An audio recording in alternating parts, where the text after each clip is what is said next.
What's up, everybody? Welcome to another episode of Talking Buffalo, your weekday daily driver for Buffalo Sports Talk and more. My name is Patrick Moran. Thank you so much, as always, for watching, for listening. However, you are consuming this podcast. Appreciate you guys very much. Big shout out as well to the sponsor for today's show, the law office of William Mattar. Heard in a car, call William Mattar, 444-4444. Call William Mattar today to get the compensation that you deserve. Folks, this is actually the last episode of our 7th year of production. Tomorrow will be the 8-year anniversary of Talking Buffalo. With me today, as always, for this midweek episode, someone who's been a solid foundation of this podcast over the last year plus now. My good buddy from over at SB Nation, Matt Warren, man. What's up, buddy? How you doing? Doing well. Congratulations on 8 years. That's pretty cool. Doing anything for 8 years is significant. Doing it every day for 8 years, or pretty much every day for 8 years, is even more so. So you deserve a lot of credit for it. And so I appreciate that, man. Yeah, we've been daily now for a little over 3 of those 8 years. Episode 1 was Sal Capaccio in Florida, which I'm not going to get into that whole thing today. But I started the podcast. I moved to Florida and I got bored. I don't say bored. You don't get bored in Florida, but I did get homesick. Yeah. And I also got lazy at the time of writing. I was blogging, I was writing a lot, and I kind of just got, I was over it. I wanted to do something different. So I started the podcast, and lo and behold, fortunately, we're here. I want to let people know. So most people are hopefully listening or watching this sometime on Wednesday. If you happen to be in the neighborhood, Wednesday, 8 p.m., Sunny Reds, 8th anniversary episode. Not 1, not 2, but 3 special guests on the show. Matthew Fairburn from The Athletic, Matt Perino, one of my favorite guests and people, of course, a really great Buffalo Bills beat reporter and podcaster, and Tim Graham, also of The Athletic, and who is currently having a run right now with Brad Ryder on WGR middays, or afternoons, I should say. I hope that sticks. We'll see. But anyway, Matt, and Tim will be with me 8 p.m. Sunny Reds. If you happen to be in that area, it's also wing night, 50-cent wings. Come up. Sounds good. Have some wings. Say hello. If you're not there, you can catch the stream live on Twitter, YouTube, wherever at 8 p.m. So make sure you guys. Have you talked on your show? I didn't see it anywhere. Have you talked on your show about the Buffalo Bills bringing all their radio stuff in-house?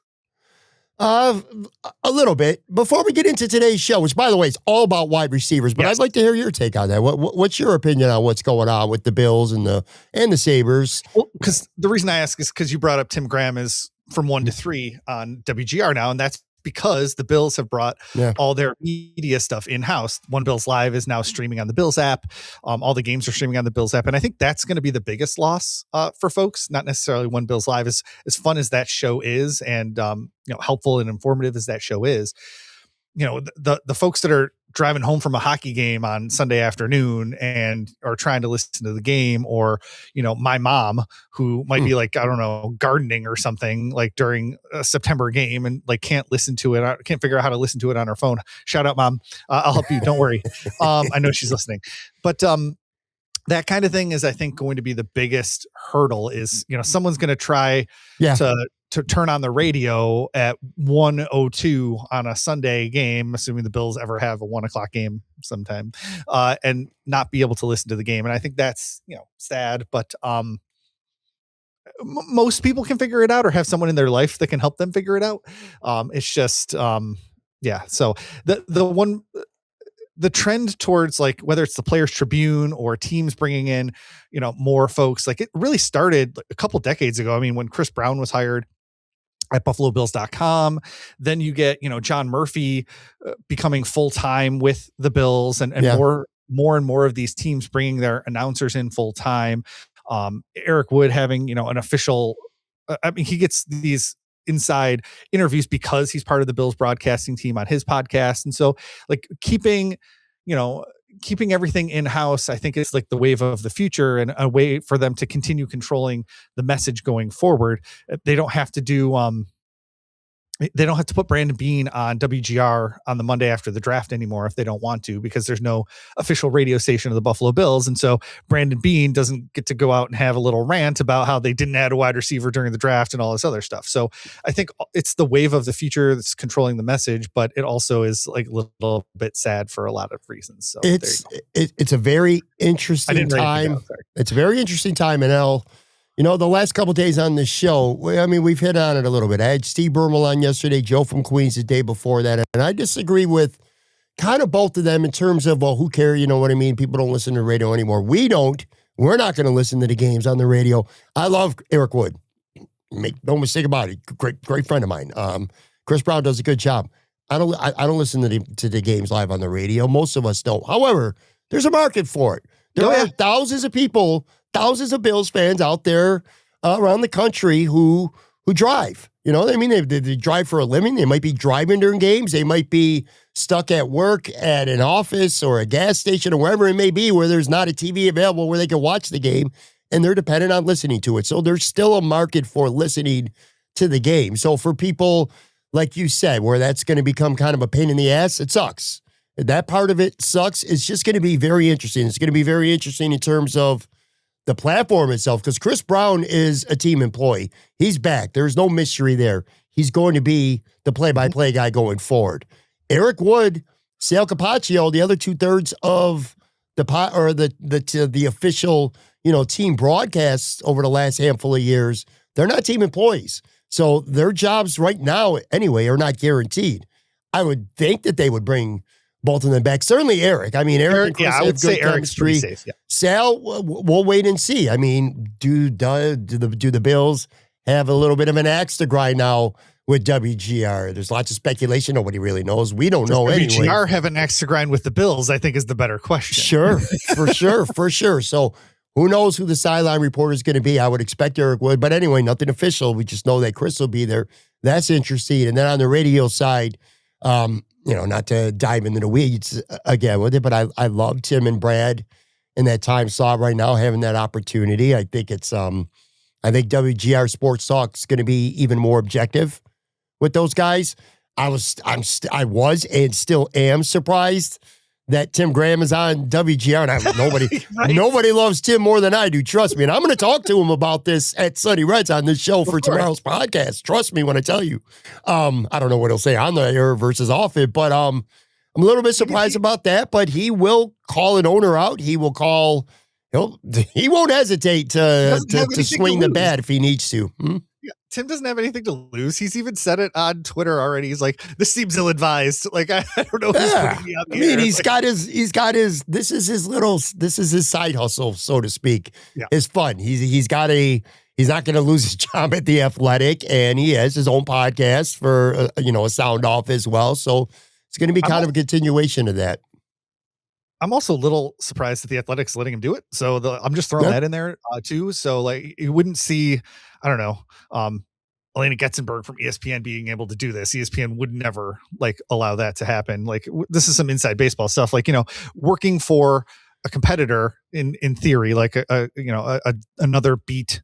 Yeah. Like another beat option. I get what is typically not allowed. So I'm just very interested in. I think it's actually the perfect pairing for that, because you have Brad, who's a radio guy through and through. I mean, he hasn't been on WGR in a long time, but he's been a media guy throughout this whole time. He's been in other ventures, his UB stuff. He has his own Rider Radio podcast. He's done Training Buffalo. He's done plenty of media stuff. He just hasn't been on the radio in a long time, but he's a radio guy. So he knows how to drive and navigate it. Whereas Tim is a guy who's more plugged in than Tim Graham when it comes to sources and the ability to talk from an informed perspective. You know what I mean? As opposed to, say, you or I were on the air speculating, well, I think Tremaine Edmonds would be a great fitter, this and that, and Terry Bagula this and that.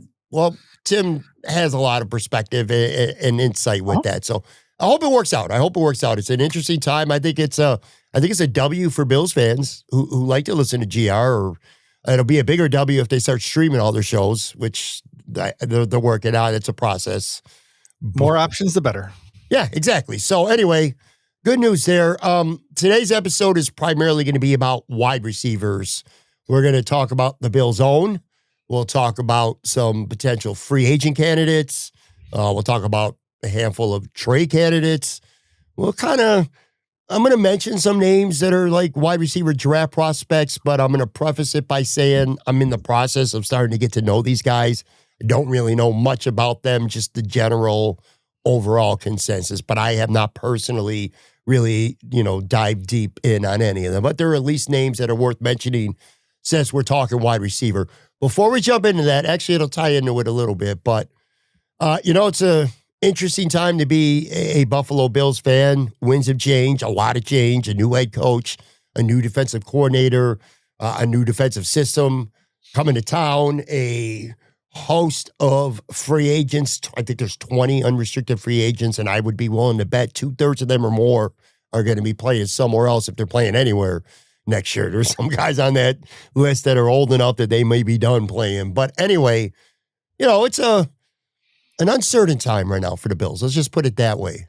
What is certain is it's probably not the best time to be a Miami Dolphins fan if you're thinking championship. In other ways, maybe it is a good time to be a Dolphins fan because they're coming in and they're going to kind of blow it up and they're going to say, all right, let's start over, because that's kind of sort of what they're in the process of doing right now. On Monday, they had a purge. Tyreek Hill, Bradley Chubb. I'm interested in him, by the way. I know this is a wide receiver episode, but I'm going to be very clear. I like Bradley Chubb. James Daniels, offensive guard, got hurt last year. Big signing last year. Nick Westbrook-Ikhine, who I think for the last 3 years, I've said, could be like a kind of a Gabe Davis type for the Buffalo Bills. Ironically, he's free. So Miami's already purged them.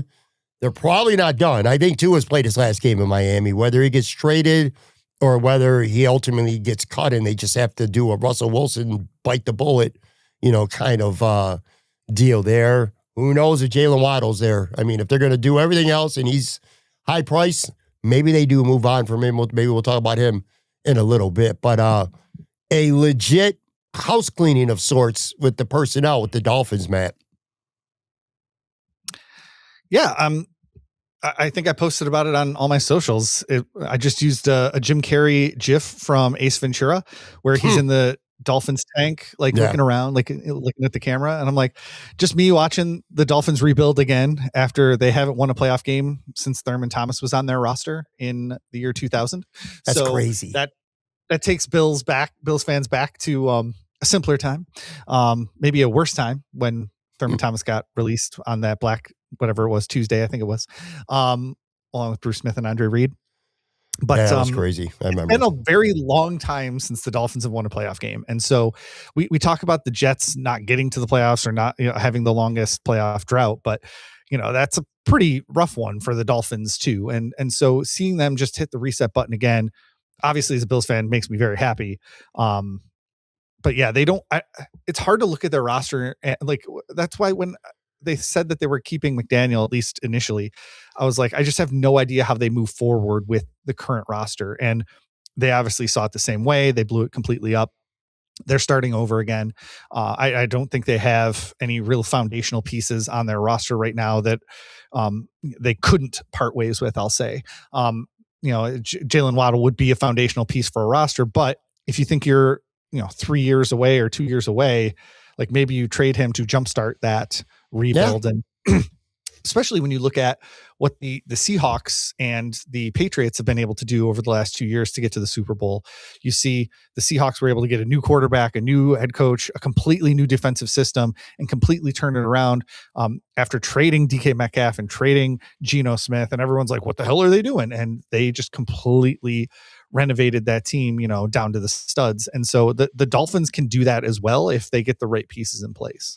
There's very few foundational pieces with the Dolphins, like you said. I mean, Achan's a good running back, but I mean, he's not going to carry a team. You don't build around, right? You don't build around whatever he is, a third or fourth year wide or running back. I don't remember how old he is, but like running back should be the last piece you add because they can contribute instantly and they have such a short shelf life. Yeah, I mean, Micah Fitzpatrick's another one who could find himself out pretty soon. But I'll say this: if you're a Miami fan, I think it's the right thing to do. You're not going anywhere with that team and that foundation. Right. I mean, you got New England in front of you, just went to the Super Bowl. You got Buffalo in front of you as well, who's clearly a better football team than you are right now. So why not start over and kind of get young and get cheaper and try to build around draft picks and younger players? I think it's the right move for Miami. It's just, them and the Jets. The Jets ain't going nowhere. So we're in February, and we already noticed we had 2-horse race again in the AFC East. And it's just so interesting to see how the Dolphins built their team at a time when the Bills and Chiefs were getting rid of number one receivers. The Dolphins and Eagles were doubling down. And obviously the Eagles also had that dominant defense that they could rely on, whereas the Dolphins didn't necessarily. And so you just team building is such a fun thing to study, because some teams will do it one way and have great success, and some teams will do it the same way and just absolutely tank, which is what we saw in Miami. They just didn't get the right pieces and the right mix. And so it's the NFL era of the number one wide receiver is over. And then we watch the Bills and Chiefs struggle to, put points on not to put points on the board. The Bills have been able to do that, but to, in crunch time situations, come up with a big play.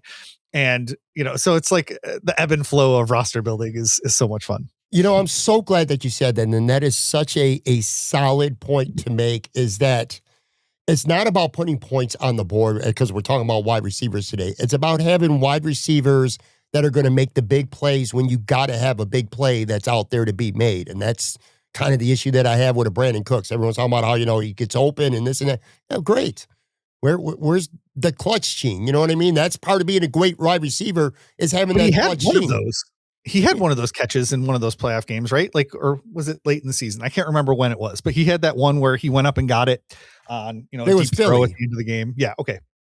Yeah. And so he's done that. And I think he caught that ball against the Broncos. So whatever. I think if it's Jalen Waddle, we're not talking about it because he's not losing the football. You know what I mean? During the process. Yes. But what your point is a really good point. That is not necessarily, if you look at the Bills are fourth in scoring, or this team is this and that, or they throw the ball a lot. Who gives a shit? It's making the plays when they matter the most. That's what a great receiver does. A great player, it's the clutch gene. It's in any sport. In the NBA, a guy might not be a top 5 scorer, but in the fourth quarter, in the last 5 minutes, when you got to have clutch possessions and make big shots, that guy makes it. And that's what the Bills and other teams that don't have that quote unquote number one wide receiver, I think what they lack. Now, I'll say this about Miami. I think they're too far removed, but I'm also a little bit careful, because if you and I were having this conversation, maybe we did last year, I don't remember, but I would have saw Seattle trade Geno Smith and saw them trade DK Metcalf. I would have been well, they're rebuilding. You know what I mean? They're semi-starting over. I would have never said they're retooling on the fly and that they're going to be the Super Bowl champions and be the best team in the NFL, losing DK Metcalf, trading their starting quarterback. So I guess you never know, but I just think Miami's too far removed. And we saw the Bills do this in 2017 when Sean McDermott and Brandon Beane came. They traded Marcel Darius. They traded Sammy Watkins. They got rid of what we thought were solid pieces, former first round picks that, got big contract extensions from this team or another team. And so, you can tear it down a little bit to do that rebuild. And then the Bills made the playoffs that year. Obviously they didn't make the playoffs the same way the Seahawks made the playoffs, but you can see how getting rid of certain pieces, especially malcontents, perhaps with Tyreek Hill in particular, can really be a net positive for your football team. Yeah, and look, the Bills to some extent are tearing it down a little bit. They got a new head coach. They're going to have a lot of new pieces on defense. They may have new pieces on the offensive line. In fact, they will. They might be from within, but there's still going to be new pieces when it comes to starting. Let's kick off the wide receiver. Actually, I want to talk about the Bills. But since we've been spending so much time right now talking about Miami, let's get this part out of the way immediately. Tyreek Hill is a free agent now. I don't see it. I just, there's too many factors against it if I'm the Bills. I think he'll have interest around the league. There'll be some teams interested in him, but I just don't see Tyreek Hill as a good fit or solution for the Bills. Do you agree? There's the dog. I've been waiting the podcast. Here. Nice. Dog's here. Tyreek Hill. I mean, I don't want him for personal reasons. I think he's just a shitty person. A not nice human. I'm trying to be diplomatic here. I just don't think he's a good person. He's a shithead. So we'll say that. I also think that as far as his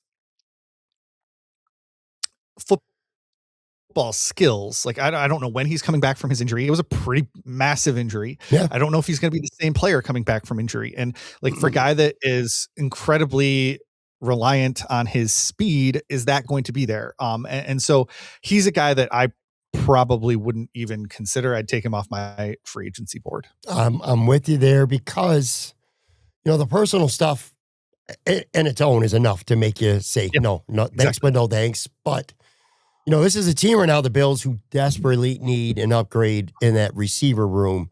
And when it comes to Tyreek Hill, you are really rolling the dice. If that's going to be your quote unquote big move, he may not be ready for training camp. So you're not going to know what you got with him until potentially August and into September. That's very risky. And if I'm Joe Brady, I don't want to like throw a Tyreek Hill bomb in the middle of my locker room either, because like I said, he was a malcontent in Miami. He was continuously saying things publicly that, were shots at his team. And I don't want that if I'm a first time head coach, and that's not to say that we shouldn't be adding people that might have big mouths or be calling for the ball or whatever it happens to be. But like, it feels different with Tyreek as opposed to like a guy like AJ Brown. Like I consider AJ Brown malcontent, and I'm sure we'll get to him today, but I don't think that he's going to come in and be like someone that completely blows up the culture at one Bills drive if he were to come here. I think Tyreek Hill could do that. I'll say this much, and I agree with you, but what I will say is I think if you're a receiver in the NFL and you want the football and you want a great quarterback, having Josh Allen in Buffalo does matter. It's a big difference playing for a team like the Miami Dolphins and Tua, you know what I mean? Or say if you're Garrett Wilson playing with the New York Jets, who God only knows who their quarterback is going to be that week. You know what I mean? You are a malcontent, but you're also playing with doo-doo quarterbacks. Whereas Josh Allen, when you come to Buffalo, you're playing with the best. So, I mean, but not that you're wrong. Plus, the dude hates Buffalo. He's talking shit about fans, although that don't really mean too much to me. I really don't care about that. For me, all that stuff matters, but at the end of the day, you got to be better in that room, and I don't think that's a chance. There's other receivers out there. I don't think you don't have the luxury of taking that chance that Tyreek Hill might be washed. I mean, you never know coming off an injury, and you won't know what he's going to look like until late in the summer. Yeah, so, right. If Brian Cox's son can come play in Buffalo, I think Tyreek Hill could. Very fair. All right, let's talk about, for a few minutes here, the Bills' own wide receiver room before we get around the league. We don't need to talk about Khalil Shakir. He's not going anywhere. He's got a fresh deal from last year. He's back. You'd like to see him maybe be used a little more in the intermediate and deeper parts of the field. I don't know that's going to happen. Again, the same offensive coordinator is now his head coach. So how much is that going to change? I know a lot of people like to blame Sean for everything, but I'm pretty sure Sean said, you know what, Joe, I only want Khalil running behind bubble screens and 5-yard routes. I don't want Khalil Shakir running 15, 20-yard routes. No, we're not having that. So maybe Joe Brady can kind of get him involved a little more vertically in this game. But anyway, he's back. Almost for sure back is going to be Josh Palmer just because of the contract is in year 2. It just doesn't it is doable, but I don't think it's advisable to move on from him. Steve Bermel on the show yesterday made a really good point because we were going back and forth about Brandon Cooks, who's a free agent. And he says, I want Josh Palmer to be what Brandon Cooks was supposed to be for his team this year. And if he's healthy, maybe that's somebody who could separate and get open and make plays down the field. And he referenced, and you've referenced this before, that Atlanta game. 2 catches early on, looked good, got hurt. Wasn't the same player for the rest of the season after that. But anyway, Shakir's back. Palmer, 99.9% is going to be back. So that's 2. I think Keon Coleman could go either way. I really do. I can see a scenario because of him being a second-round pick at cheap labor where he's back. I could also see him being part of a trade, whether you get a pick for him, whether he's part of a package. You know what you got in him. I don't think it's going to change in year 3.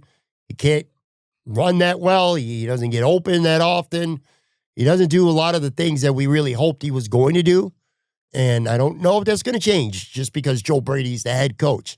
So I think he could go either way. I think Brandon Cooks could go either way. I think Curtis Samuel for sure by the time people listen to this, Curtis Samuel might be a free agent. That's how confident I am he's going to get cut. And then Tyrell Shavers, who knows, tore his ACL in January, so he's definitely not going to be a factor in the summer and at least in the early part of the season. So this room, you agree, you got two back for sure. If you got a 5 wide receiver room, you for sure got 2 back, as many as 4, as little as 2. What are your thoughts on this room before we get in around the league? Yeah, the Bills also re-signed Mecole Hardman, so he's also at least on the roster. Sure. Took, I think, 2 offensive snaps or something like that. I don't remember how many it was, but it wasn't that many. So I wouldn't necessarily factor him into big plans, but a depth wide receiver, special teams returner, could factor into the roster construction at the end of August. So yeah, Shakir is definitely going to be back. His salary is already guaranteed for 2026, and they pushed his 2025 cap hit. He's back for sure. Palmer, I do think, is also a roster lock right now, and I know people aren't necessarily thrilled with that, but $5 million of his salary is already guaranteed, and $3 million more guarantees on the 5th day of the league year. If they release him now, his dead cap hit is virtually the same as what it is if he's on the roster. And so, yeah, they'll be paying him more and pushing that dead cap into the future. But also, I think that they signed him for a reason, and it's not like Joe Brady didn't sign off on signing him, and Brandon Beane obviously signed him. So I think he still fits what they want to do as long as he's healthy. I don't think that there was a disconnect or anything like that. I don't think he underperformed because he sucks. I think he was hurt for a good chunk of the year. And, whether I know that the best ability is availability, but I just don't think he's going to be as hurt next year. So, I mean, we've had this conversation with Curtis Samuel, obviously, and he came back hurt. So maybe Palmer is going to be hurt next year, but I still think he's on the team in 2026. Moving to Keon Coleman, he $1.7 million in 2026. I think, they could trade him like the Kaiir Elam trade for a 6th round swap for a 5th round pick or something like that. I don't see the value in doing that right now. His value is at an all-time low. I think you bring him back, hopefully with, a new coach mindset, a new wide receivers coach. They can figure out whatever off the field stuff they need to figure out with him, and hopefully you can get something out of him in 2026. The way Josh Allen was talking about him at the press conference, the way Joe Brady was talking about him at the press conference, the way Brandon Beane was talking about him at the press conference and in the scrums afterward, it just feels like he's coming back. I mean, Brandon Beane, yes, would talk up a player just to up his trade value, but I don't necessarily see Joe Brady and Josh Allen, being effusive about a guy that they're thinking about getting rid of in the next month. So I think Coleman sticks on this roster at least through the end of August. If he's still going to be inactive on game day every weekend, we can talk about releasing him, but I think it's pretty safe bet that he's going to be on the roster because they don't owe any money until, the season starts. They don't have a roster bonus or, guaranteed salary kicking in or anything like that. So there's no real financial reason to get rid of him anytime soon. And so I think they keep him for a pretty long time. Curtis Samuel, I do think they're going to release very soon. He's a $1 million roster bonus on the 5th day of the league year. So it'll be before that. They get $6 million in cap savings. That gets them more than halfway to being cap compliant by the start of the league year. And so again, I think it's a no-brainer that they do that. And I don't think that they're going to do a post June 1st cut for him because they want the cap space now as opposed to in June. So all that is the players that are on the roster right now. I didn't mention Jalen Virgil, who could be that depth wide receiver and special teams guy that they signed right after the Super Bowl. Steven Gosnell is on the roster. I don't know if we have to talk about him very much. We'll have fun with him at camp though this summer. Right. Yes, of course. And then that brings us back to Cooks because he's a free agent. And so Spot Track has him as a $3 million average annual valuation. I would sign that deal for Brandon Cooks right now, and I'd fully guarantee it. Give him, $3 million, keep him on my roster for the entire season as, break glass in case of emergency, outside wide receiver, a guy who knows, who at least knows partially the system, who's been in the building, who wants to be here. I don't have to count on him as, my alpha wide receiver at $3 million a year, but between him and Coleman, you have receivers that you can throw at the wall. And that's one of the things they did last offseason and the season before that. And I just think having more options is better than having fewer options. I am all right. So when it comes to the receiver room, let's assume you got 5 receivers, Matt. All right. Sure. And Palmer and Shakir are definitely locks. They're going to sign or trade for a good veteran for sure. And they are going to draft someone who's going to be on this roster. That's 4. I would think. Yeah. So who's your 5th? Is it Coleman or is it Cooks? You know what I'm saying? That's kind of what I'm weighing right now. Or maybe it's neither. I'm with you on Coleman. I'm not giving him away. Like, I'm not trading. If you're just going to say, if the best you could get for Keon Coleman is I'll give you a 6 for a 5th swap, if that's the best you can do, it's cheaper to keep him, you know? Now, if Keon Coleman could be a part, Keon Coleman and a 2nd or Keon Coleman and a 4th or something along those lines, and you're going to get a player back who's an upgrade over Keon Coleman, then I'm absolutely making that trade. But I'm not washing my hands with him like you did with Kyrie Elam at this point. If you can get anything for him to get him off the roster. So I'm with you there. I do think there's an opportunity, though, to make a trade. All right, let's go, and we'll take a quick break. We'll come back, and we'll start to get into some significant names from around the league. Because I'm telling you now, the Bills are going to do something at wide receiver. Be right back.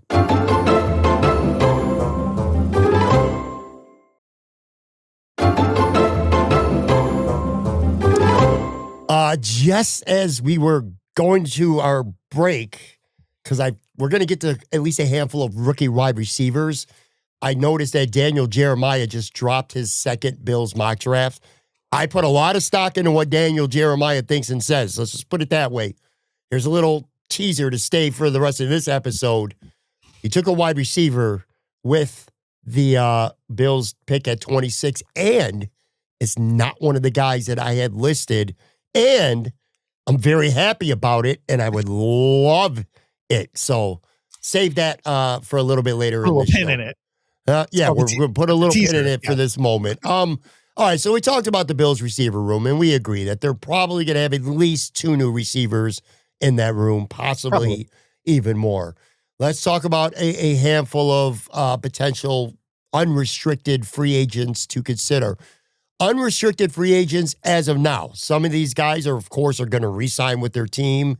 This first guy that I'm going to hit on, Alec Pierce, he could be a franchise tag candidate as well for the Colts. So there's no guarantee that he's even going to get to the market. Got in a solid handful of these guys, and some of them will spend maybe more time than others. But let's start with Alec Pierce. Alec Pierce, Colts. In these cases, too, I'm going to read off what Spot Rack has them, their valuation, although that could be severely inflated. I've seen that through the years at times. So sometimes you hear these numbers, you're like, Jesus Christ. Sometimes they're actually understated as well, though, too. But Alec Pierce, $20.2 million valuation, Spot Rack. Had 1,000 yards last year, 6 touchdowns at just 47 catches. Played about 3/4 of the snaps. He's that legit deep-ass threat. You know what I mean? He's that field stretcher. Thoughts, Alec Pierce? Yeah, I like him a lot. It's the number that gets me. I think it's going to be very hard for the Bills to add a $20 million a year wide receiver to this roster, particularly via trade. We'll talk about that in a second. So he's going to be one of those guys. He's 26 years old, going to be like, a wide receiver that teams build around. So I just feel like it's more of a bidding war waiting to happen with Alec Pierce. And the Colts, the Colts have the cap space to do that. Yep. So yeah.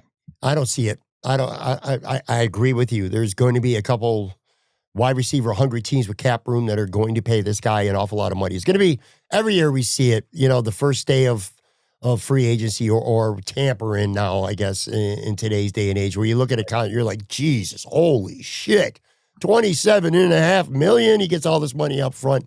Yeah, I think Alec Price will be too overpriced for the Bills.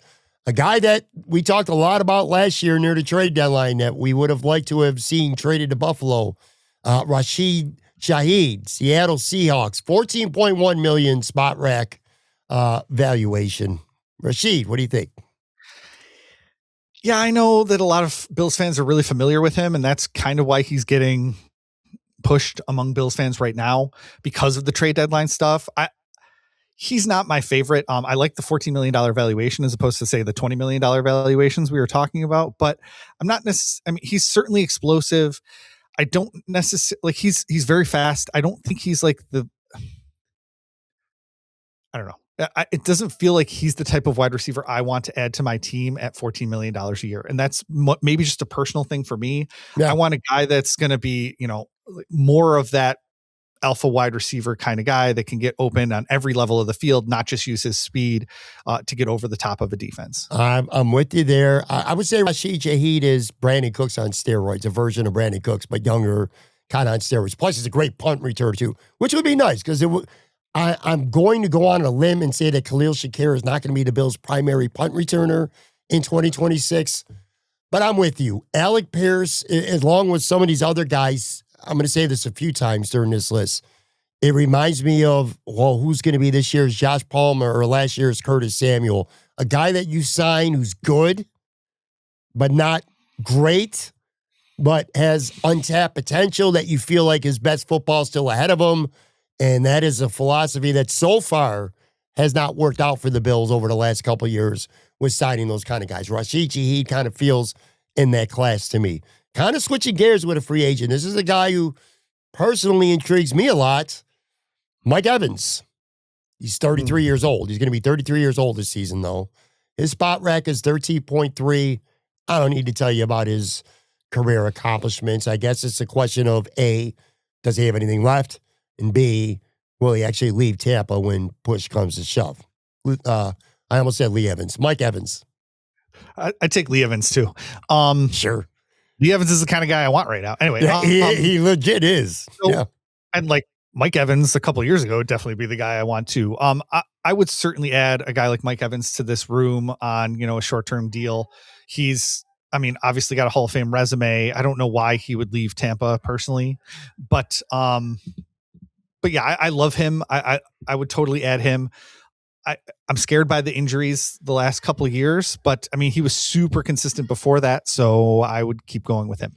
I would sign him. Yeah. I'm going to make a bold prediction. If there's any receiver among this free agent list that we're discussing, that's going to be the guy. But I'm not convinced he's going to leave Tampa. I want to put that out there as well. I think at the end of the day, push comes to shove, they'll meet in the middle. Whatever's going to make both sides happy, and he'll finish his career as an all-time great future Hall of Fame receiver who played his entire career with Tampa. That's what I project. But if he does get to that market, Buffalo is the fit for him. He's got the great quarterback. He's got the opportunity to be that alpha number one wide receiver still. Mike Evans will be a complimentary piece on a lot of teams. Mike Evans will be the number one wide receiver on the Buffalo Bills. I don't give a shit how old he is. So that just feels like a really good fit. And then you get him and you draft a guy, to develop kind of behind him. And I really think you got something there. So Mike Evans, very much in play. This one is going to make a lot of eyes roll. Deebo Samuel, especially when you hit his spot rack number 15.8 million, bro. 72 catches, 725 yards, 5 touchdowns last year. But a bubble screen god. They already got that, though. I don't know. Do you have interest? By the way, Tim Graham did point out that the Bills, he threw his name out there at the trade deadline to keep an eye out for him. That always resonates with me when Tim says that. So I'm not going to dismiss him as somebody that Brandon Beane has no interest in based on that alone. So Deebo Samuel. Yeah, I don't see his fit on this current roster because I don't see Shakir being like moving outside to be like some huge boundary receiver type of guy. And I feel like Samuel and Shakir just fill the same role. And so I know that his name was out there at the trade deadline. And so obviously if there was some smoke around him going to the Bills think that they can find a place for him. I just don't see where he fits on the roster. And he's on the wrong side of 30. I don't know. He doesn't feel like a natural fit for what they're looking for. That will be a move that will be filled and met with criticism of Brandon Beane. I'm telling you right now, if that happens, whether it's fair or not, that's just what it's going to be. Jawan Jennings, another interesting name.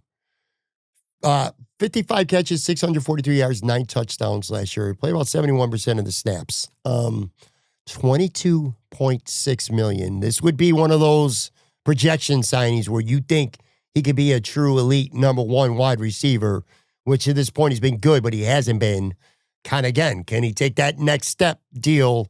It's a lot of money to find out, but he is an interesting receiver. Jawan Jennings. My thing with Juwan Jennings is I think he's reached his ceiling, and that's why I'm not super interested in him at this price. Mm-hmm. He has one of the best offensive play callers in the NFL in Kyle Shanahan. He's got a consistent quarterback in Brock Purdy, even though I know it was Mac Jones for a little bit in 2025 here because of injury. But 643 yards. He did have 9 touchdowns, to your point that you said earlier. There are things I like about what he does. But he played a full season with solid quarterbacking and one of the best play callers out there, and only with, by the way, a bunch of wide receiver injuries a ton for the San Francisco 49ers. And so he wasn't able to step into that number one alpha type of role, despite having every opportunity to do that. And so that's kind of where I'm hesitant with a Juwan Jennings. Yeah, I'm with you there. I think he's going to be too much money for somebody. I don't want to go and say he's just another guy, but somebody who's not going to really separate himself from the rest of this room. And if you're going to pay $18 million or more for a receiver, he needs to be somebody who will separate himself from the rest of that room. I'm going to take the lead on this next one. Wan'Dale Robinson, 17.6 spot rack, 92 catches for 1,114 yards, 4 touchdowns too. Very impressive numbers. He stepped up big time when Neighbors went down last year. But as I did more research on him, Matt, this is why, to me, it's a no. I realized, and I didn't realize this at the time, he's primarily a slot receiver. He plays a lot in the slot, way over 2/3 of the snaps. And the Bills kind of have that already in Shakir. Is Shakir, are you going to move him to the outside? You know what I mean? It kind of feels like not a great chemistry schematic fit, but he's a very interesting player. Somebody, maybe the Giants, keep them. I don't know, but interesting guy, but not for me. Maybe you don't agree. Or Robinson is why I just made the argument for Juwan Jennings. Robinson gets an opportunity, goes over 1,000 receiving yards, steps up when Malik Neighbors goes out. Juwan Jennings tops out, and with, by the way, a head coach roulette in New Jersey with the Giants. And sure, I love how you say New Jersey too. I love how you say New Jersey, not New York. I love that. So I do the same thing. Not to mention the quarterback stuff that they went through with the Giants, and he still gets 1,000 yards, whereas Jennings can't. And so Robinson is certainly a talented player. To your point, he does do a little duplicative stuff with Shakir, and they would have to make some changes to, I think, probably Shakir and Robinson, so it's not quite a perfect fit, but he's at least a player that stepped up when given the opportunity.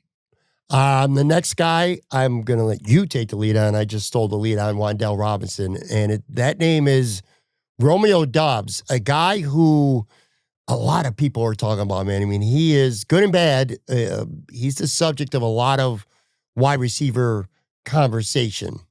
$12 million is his spot rack valuation. Your thoughts on Romeo Doubs? I got a few as well. Go ahead. It feels like when I was watching Packers games, Doubs was always the guy making the catch when they needed it. And so that's one of the things that I'm looking for right now. He's a guy that has stepped up in some of those clutch situations. I don't think the Packers are going to spend a lot of money to try and bring him back. So it is going to be about a projection to a new team. And so I'm not 100% sure how he would fit in Buffalo. But I think that he's a guy that certainly comes up on a third down when you got to have it. He's a guy that can separate and make a catch. And I like that about him. That's a key component of what the Bills need. I'll say this about Romeo Doubs: 55 catches, 724 yards, 6 touchdowns. And you're right. It feels like every time I watch a Packers game and there was a play out there, it felt like he was making a lot of them. He's a outside receiver. I like that. He barely plays the slot at all. So that's a good fit for the Bills. 6'2", 204, good size. My fear, and I've said this a few times, I told you I was going to say this a few times with this group. My fear is he's a Curtis Samuel or a Josh Palmer, a good but not great player, and that you bring him in and you pay him based on that untapped potential that you feel you can squeeze every ounce of potential on, like you felt with Palmer, like you felt with Samuel. He's played 4 years. He's never had 60 catches or 725 yards in a season. So we've yet to see that breakout. You know what I mean? So this is kind of a, $12 million is not a kill your roster type of deal if that's what he gets. But it's risky, isn't it? There's a risk signing a guy like Romeo, right?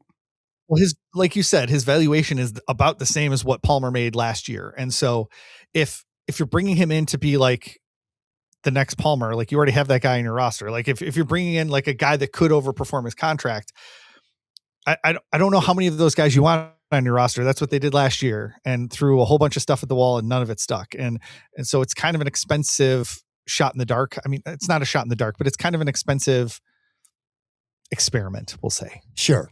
I want to get to trade candidates after the break. The other free agent guys, I'll just throw out there real quick. Hollywood Brown, who I think is an Elijah Moore to me, kind of at this point. LeJordan Humphrey, Greg Dortch, Christian Kirk. No thank you on Christian Kirk. Maybe you disagree. Tutu Atwell, I just love that name. Keenan Allen, if you want to go old, reliable sort of guy. Although, I mean, you're talking really old. But is there any other free agent receivers that kind of strike your fancy at all? Well, I mean, you're assuming that like George Pickens doesn't make it to free agency, which I think is probably accurate. Like, I mean, I didn't even bother with him. I'm not completely opposed to a Christian Kirk as like one of those throw stuff against the wall options. He's had, some success, but also I wouldn't want to rely on him if that's what you're asking about. If you're asking on someone who you would rely on to be a member of the starting lineup, no. So, I don't want to see any more darts, dude. I guess that's what that's what it comes down to me.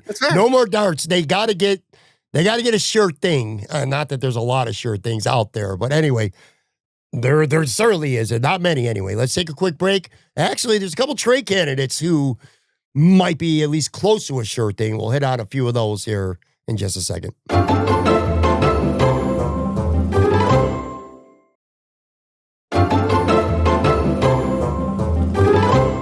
A.J. Brown is a guy who has been, we think about him a lot. There's been plenty of rumors about him getting traded. Buffalo just feels like a great fit. He's still under contract for 4 more years. He's going to be 29 this season. I haven't read it yet.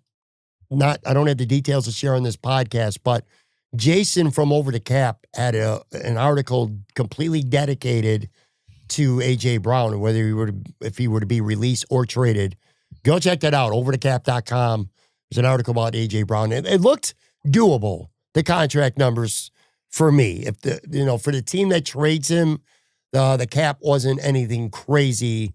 You called him correctly so, I believe earlier, a malcontent in a way, but in a different way than a Tyreek Hill. He's probably the main guy that we'll talk about. But A.J. Brown, potential Bills trade candidate.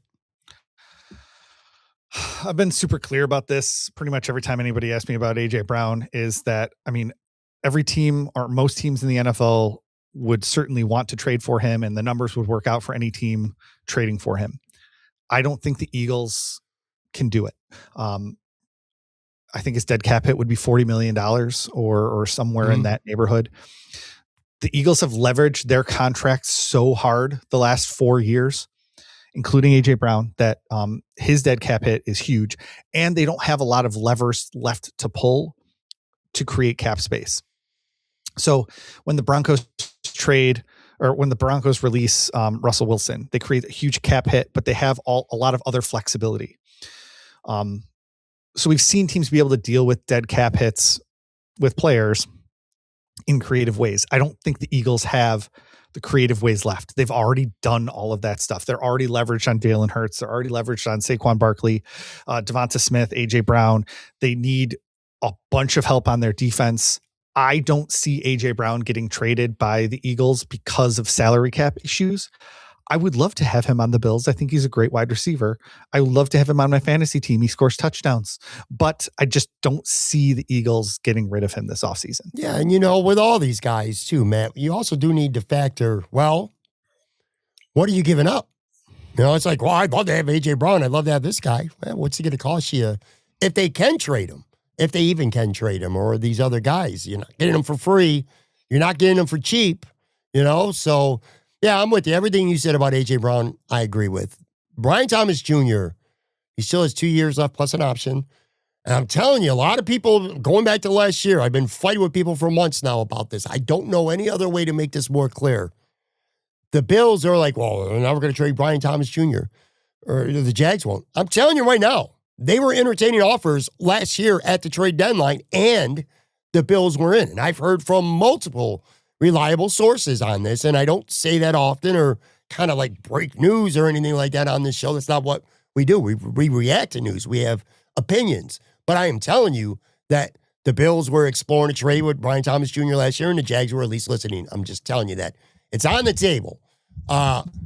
Speed guy, he seemed to fall out of favor though, for whatever reason with the Jags. Like Jacoby Myers became their go-to guy, and Parker Washington was a really good receiver. So to say that there's, just because his contract is cheap, that there's no way the Jags are trading him, I think is foolishness. In fact, maybe they get a good investment because, or return on their investment, I should say, because he's cheap.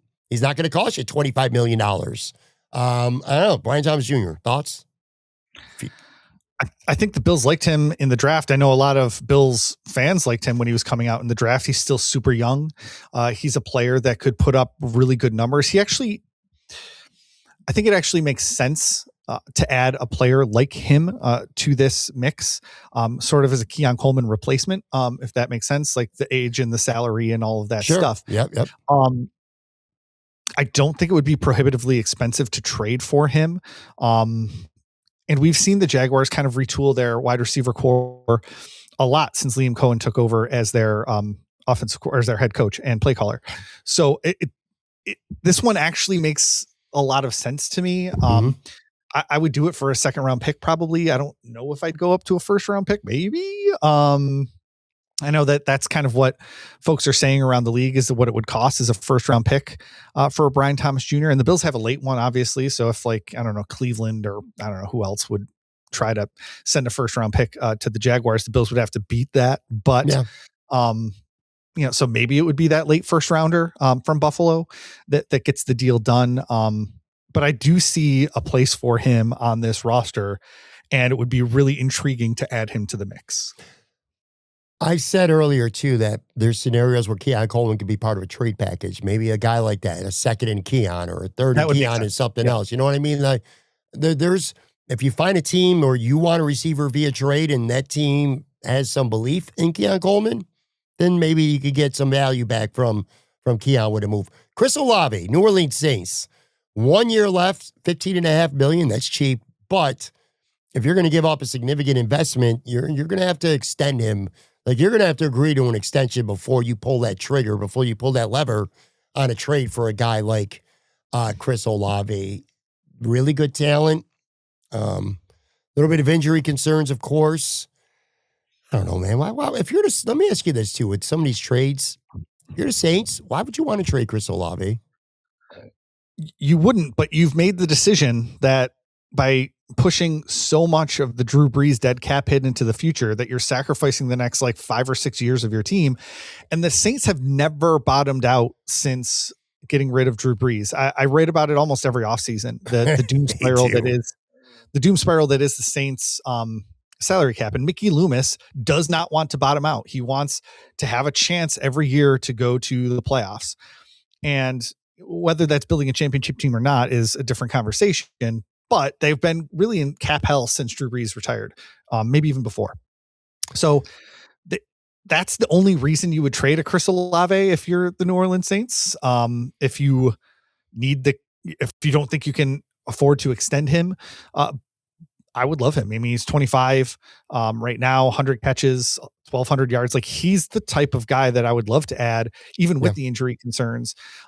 So he's another one. But I do think that trade package would be more expensive than the Brian Thomas Jr. one. And so it would be more of a big swing, I guess is the right way to say it. It would definitely be a big swing because, again, that has to come accompanied with an extension. But because it would be an extension, like you would sign, like you would trade him and then he would sign it after, so the Bills could really manipulate the cap stuff on it, as opposed to a guy like AJ Brown who had 4 years left on his deal.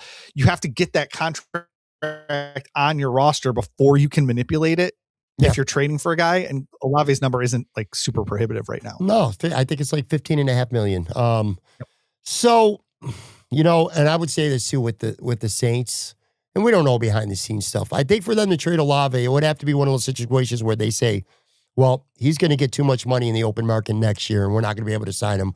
And we're not willing to franchise tag him, next year. And they probably can't. And maybe Olave says, we don't know we're not privy to being inside the walls.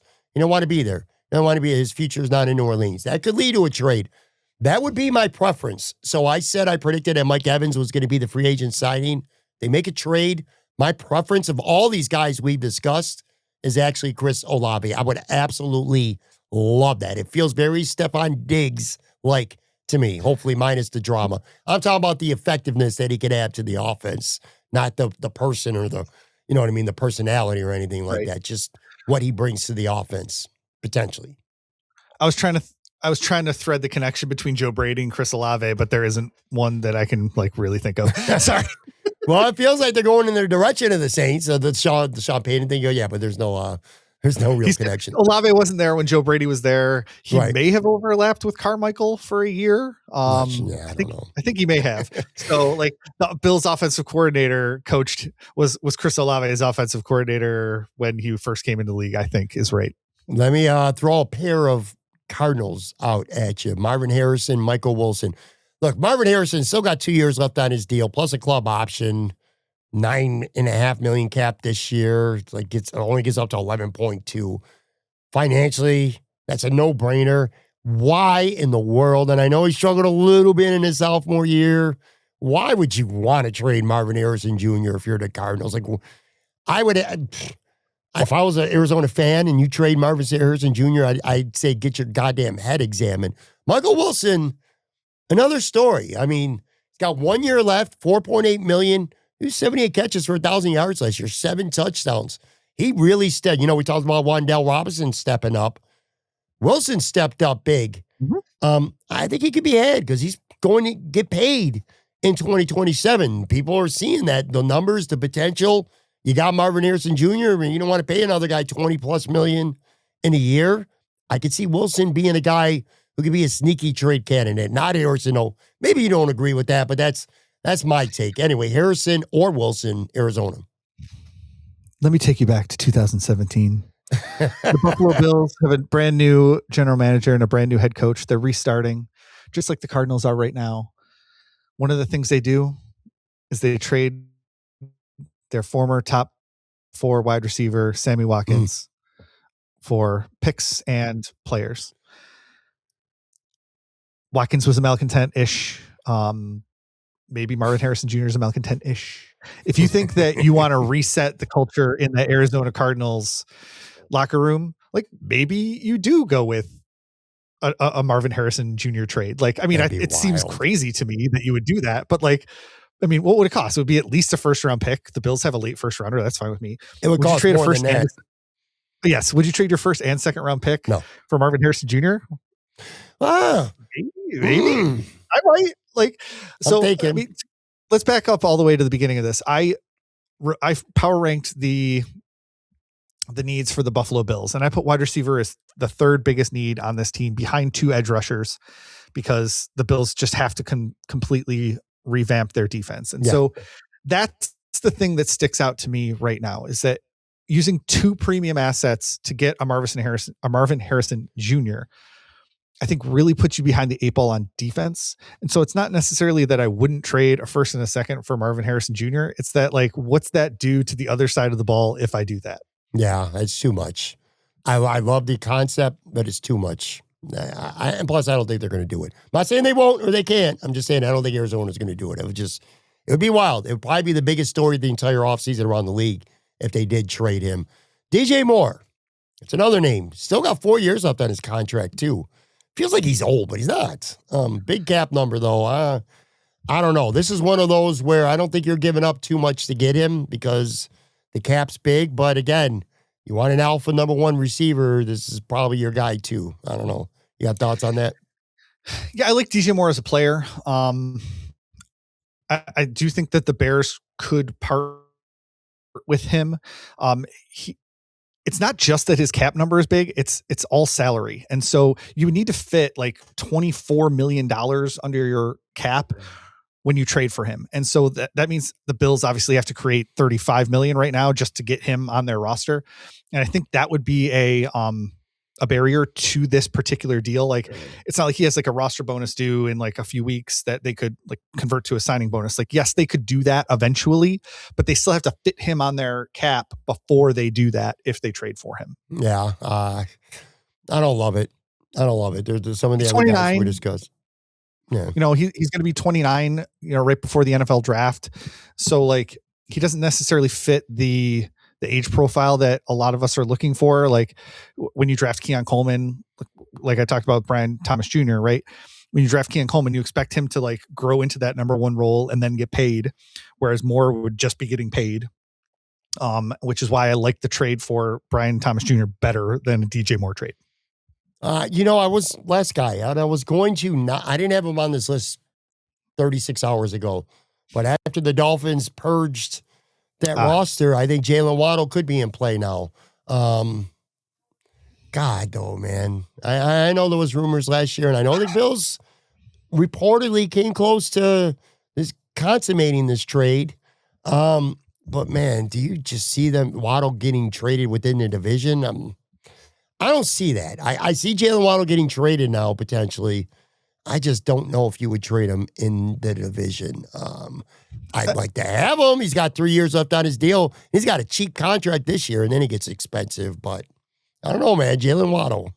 Yeah, first of all, I love the contract. I like the age profile. He's 27 right now. He turns 28 in November. So he's a little bit younger than that DJ Moore we were just talking about. Like you said, cheaper this year, then gets a lot more expensive next year. Mm-hmm. If I'm the Dolphins, starting over with a brand new GM and a brand new head coach, it's not going to eat at me if Jalen Waddle kicks my butt for the next couple of years the way it would if it was the old regime in Miami trading Jalen Waddle after drafting him and developing him. So I don't see it as like, you know, crazy, especially if the Bills are like the only team to offer a first round pick or something like that. So like, I mean, we've seen it with Drew Bledsoe back in the day. Like, you know, if the Bills are the highest bidder, I don't think that's going to stop Miami from taking the deal. But as we've seen, Brandon Beane seems a little bit hesitant to trade his first round pick for Jalen Waddle. And so, because that was the rumor that that was what would have gotten it done. Maybe it was the Dolphins trying to drive up the price. Who knows? But like I said, Mike McDaniel and the old regime at Miami probably have a higher asking price of Buffalo than the new regime will. So I don't think it's a completely out of the range of possibility. And he's like one of those guys that I would totally want as, you know, the outside wide receiver for the Bills. Great numbers, could do better with a better quarterback situation. You know, he had 900 yards with whatever the hell Miami was throwing at the offensive side of the ball last year. Well, we know based on trade rumors last year that the price is a first and more, because reportedly what it came down to is Brandon Beane didn't want to part with this first rounder this year. He wanted a first rounder in 2027, and Miami said, no, we're going to get a first rounder this year. Plus more, plus who knows, they might have backed out of the deal anyway, but you get a general idea of what it's going to be. Quickly here, there's going to be cut candidates too, guys who over the next coming days will become free, who aren't right now, get cut. Tyreek Hill is already one of them. Brandon Ayuk is going to be somebody who's going to be available. That's really risky. Calvin Ridley is going to be a guy who could probably get cut. And there's going to be others too. You know what I mean? So I don't know if there's any specific player. Brandon Ayuk is a guy that I don't know about you, but it's just too risky. Again, I don't want risk. If I'm going to pay big money or give up compensation, I need I'm not projecting. The Bills have done enough projecting a receiver over the last few years. Sean McDermott as a head coach, maybe. And that's not a dig on Joe Brady. I just think that a more established head coach could try something with Brandon Ayuk, even with this Bills locker room culture that they have and Josh Allen. I wouldn't do that. We're going to finish up here over the last couple of minutes with some draft candidates. Let me ask you this off the bat. I have an idea of what you're going to say, but I don't really know these receivers well yet. I'm just starting to learn the names. Are you kind of in the same boat with me? You haven't really dived into player comps and watching some highlights and reading up on them from all the experts and stuff. That's kind of where you are too. Right. What we've been doing at SB Nation is doing these Q&As with the college blogs. Yeah. And so I know a little bit about the Notre Dame wide receiver, a little bit about the Indiana receivers, but I don't know a lot about a lot of them. Yeah, that's kind of where I'm at too with most of them anyway. Carnell Tate is not worth mentioning because, again, the Bills they're not getting him at 26, and they're not going to give up half their draft or more to get into the top 5 to 10 to go get him. That's not going to happen. Jordan Tyson is a name from Arizona State. A lot of people talk about Makai Lemon, USC guy, but he's a slot guy. So, again, I'm not interested in a slot guy. Denzel Boston from Washington, interesting guy. He's 6'4", he's 209. He's not a burner, but he's smart. He's physical. That could be a really good fit. Casey Concepcion is a guy I've seen go to the Bills in some mock drafts. He's kind of a Stephon Diggs type. Again, I'm not talking about, off field or whatever. I'm talking about on stuff. He's 5'11", 190. He can win on all levels of the field. He's also a great punt returner. I do think Casey Concepcion is going to be a guy who will be in the mix for the Bills there. Then there's 2 other guys. One's Chris Brazzell from Tennessee. Big dude, 6'5", 200 pounds. The book on him, from what I've read, good at making contested catches, but he's got more ability to separate than a Keon Coleman. Is that why you were shaking your head? Because I said Keon Coleman. But I was going to say, attached with better separation skills than Keon Coleman. And then another guy, Chris Bell from Louisville, Matt. 6'2", 220. He's a true X receiver. He would have been a first-round pick. However, he tore his ACL in November. He's not going to be ready, during the offseason process. You don't know what you got in him. I think that's going to scare him, scare teams from taking him in the first round. I do got one more. Go ahead.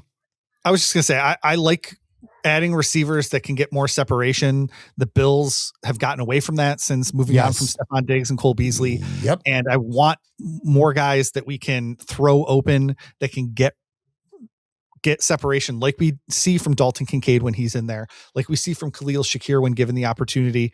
So those are the kind of receivers that I'm looking for in the draft. All right, last guy here. I saved him for last. It's Malachi Fields. And I'm going to let you know now. And I swear this was before this morning, too. I swear to you. Last year, and I was right. I'm wrong a lot, but I was right here. I was pounding the table for Xavier Watts. I've said this. I don't try to pretend I'm an expert on these receivers. I listen to experts. I watch the experts. I read up as much as I can. I watch tape. I try to figure out fits. But I am no college football scout or expert whatsoever. However, when it comes to Notre Dame football, I watch every game, just like the Bills. I don't miss Notre Dame games. So I know their players. And I'm telling you, he's good. And I told you earlier, Daniel Jeremiah just dropped his mock draft on Tuesday. Guess who he picked to the Bills at 26? Malachi Fields. Here's what you won't like. He's a true X receiver, very much in the making of Keon Coleman. But I am telling you this, dude. I had doubts about Keon in college, okay, coming into the league. Malachi Fields is what you want Keon Coleman to be. He's a bully. He will go and he will get the ball and make those tough contested catches, and he can get open. Again, he doesn't have Cole Beasley type of separation or Brandon Cooks type of separation, but he's a great run blocker. He fits a Joe Brady offense so well. I'm telling you, dude. But he's not the kind of guy you're looking for, like skill set wise. I think there's another thing you need to factor into this too, is that he had a really nice Senior Bowl week, and the Bills tend to lean on Senior Bowl as a great way, as an indicator of how they're going to translate to the NFL. So if you go back through the last several years, you'll see, tons of Senior Bowl Bills draft picks. And so I do think that is going to play at least a role, and would not surprise me at all if he's the pick. If he is, Keon, somebody could go pack Keon's bags. And I'm not trying to be, like a dick to Keon Coleman. I think he catches some unfair strays. Some of his struggles, at least some of them, aren't really necessarily on him. I never thought he was a great fit for this offense to begin with. I always thought he was more of a big slot type of player, but they kind of had that when Kincaid's on the field, and then they got Shakir as your traditional slot guy. So some of it, like the maturity stuff, missing meetings, losing focus, drop balls, that's on Keon. Some of the other stuff I don't put on him nearly as much.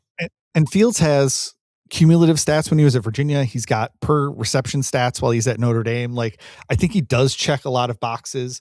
You probably know this better than me. I hadn't seen him as a first rounder that I can remember. So, I mean, maybe he is working his way into the bottom of that first round after the Senior Bowl. I thought until recently he would be a guy who would probably have to move up in the second like they did with TJ Sanders to go get him. Now I'm thinking, especially after Daniel Jeremiah put something out there, go get him. Casey Concepcion, Malachi Fields, I'm good with either of those guys. I think they're completely different types of players, but I think they both could be tremendous assets to the Bills. Let's end it this way, all right? So we've talked about our own guys, free agents, trade possibilities. Let's put ourselves, if this was Twitter, we could put a bookmark next to this. Let's bookmark the end of this episode. I'll go back in May and I'll play the last 5 minutes of this episode. I want your prediction. What do you think the Bills are going to do with this position? Give me a couple, put a name or two to it. Give me what you think the Bills are going to do with this position. I think this is the place where they're going to make the trade. I think Brandon Beane was embarrassed last year, whether it was the trade deadline stuff or right after the draft when he, self-owned himself and put his foot in his mouth. So I do think that the big move that they make this offseason is going to be at wide receiver. So it could be a trade up in the draft. It could be a trade for a veteran wide receiver. And I think it's one of those two options. I don't think any of the free agents out there are good enough other than the Pickens for it to be like considered like a huge move. So like, I wouldn't consider like a Mike Evans signing to be like a huge move or whatever. I mean, that would be very productive, but so I think that this is going to be the trade one, whether it's a Waddle, whether it's a Brian Thomas Jr., whether it's a Marvin Harrison Jr. I think that we're going to see Bean use his draft picks to obtain some wide receiver from another team. I think there's going to be one significant addition. If it's a free agent, if he gets to the market, that's why I want to be careful because this could be dead before it gets started. I do think they're going to sign Mike Evans. If he gets to the market and he doesn't return to Tampa, Buffalo just feels like the perfect fit for him. So I would predict him as the free agent. If there's a trade, if he stays with Tampa, Chris Olave is my guy. I could see a Chris Olave type of trade. If you could go get Chris Olave in a trade and then you could come back and get Malachi Fields in the draft, boy, am I going to like this wide receiver room a hell of a lot better. Or if you sign Mike Evans and you get a Casey Concepcion in the draft, I like that a lot better. But I think you're going to see a significant addition and a significant draft pick. And I don't want it to be lost real quick because you're right. Defense is going to get more resources. I really do think that. Edge, linebacker for sure, one or two linebackers, a safety. More resource allocations yet again are going to go to the defense. But that doesn't mean you can't say, you know what, offense is going to be the biggest one, and then we'll fill out a bunch of other things on the other end, right? Yeah, I mean, outscore your opponents. Obviously, we did not see that in the Super Bowl with either Super Bowl team. They had really, really good defenses that took them all the way, and the same thing with the Broncos. So part of me really wants to build up the defense just because of that. And then give Josh another offensive lineman and throw everything back at the wide receiver position that you can after that. So I'm of the belief that they shouldn't do that, but I do think that they might because of what happened last year. Bonus prediction. Bradley Chubb's going to be a Buffalo Bill. Oh, come on. Yeah, I like it. There's your edge guy right there, man. All right, let's put a wrap on this. Make sure you follow Matt on his socials, Blue Sky, the Twitter X machine, at Matt Rich Warren, SB Nation, and of course, Buffalo Rumbling specifically, your one-stop shop for everything Buffalo Bills. Love that site very much. Appreciate you, buddy, as always, man. This was fun. It was fun. Thanks. Go Bills. All right, guys. Tim Graham, Matt Perino, and Matthew Fairburn. All join me on our 8th anniversary edition of Talking Buffalo tomorrow.